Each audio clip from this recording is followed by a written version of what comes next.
రైతులందరూ కోరేది ఒకటే, ఇంత దారుణంగా దాల్మియా యాజమాన్యానికి ఫ్యాక్టరీ నిర్మాణం కోసం కానీ, అదేవిధంగా మైన్స్ కోసరం కానీ భూములు ఇచ్చిన రైతులు అందరూ ఉన్నారు.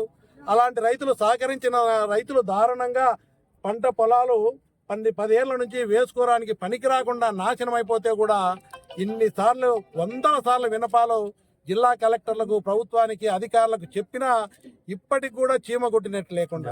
లోకాయుక్త జస్టిస్ గారు చెప్పారు, రెవెన్యూ అధికారులు వాళ్ళ ప్రలోభాలకు లోనై తప్పుడు రిపోర్ట్లు ఇస్తున్నారని కామెంట్ చేసి వార్నింగ్ ఇచ్చినా ఇప్పటికీ అధికారులు ఇక్కడికి రాకపోవడం అనేది చాలా బాధాకరం. ఈరోజు 2వ ప్లాంట్ కోసము పబ్లిక్ హీరింగ్ పెడతామంటున్నారు. ఇంతమంది వ్యతిరేకించి ఈ సమస్య పరిష్కారం అయ్యేంత వరకు కూడా 2వ ప్లాంట్కి పర్మిషన్ ఇవ్వద్దు, పబ్లిక్ హీరింగ్ పెడితే మేము వ్యతిరేకిస్తాము. ఏది ఏమైనా మేము ఆత్మహత్యలు చేసుకునే పరిస్థితికి వచ్చింది. మేము ఇంకా రైతులు అదే చెప్తున్నాము. రైతుల ఇంత అధ్వాన స్థితికి పోయినా కూడా దాల్మియా యాజమాన్య ఎండి గారికి కానీ స్పందన వాళ్ళొచ్చి చూసినా తెలుస్తుంది. దాల్మియా యాజమాన్యం యొక్క ఎండి గారు వాళ్ళ టీంతో వచ్చి ఇక్కడ పంట పొలాలు మునుగుతున్నాయా లేవో వాళ్ళు చూసినా తెలుస్తుంది.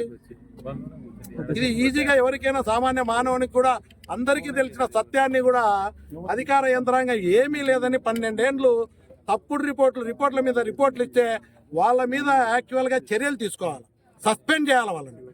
ఏ అధికారులు అయితే తప్పుడు రిపోర్ట్లు ఇచ్చినారో వాళ్ళందరినీ కూడా సస్పెండ్ చేసే విధంగా నేను మిమ్మల్ని కూడా కోరుతా ఉన్నా.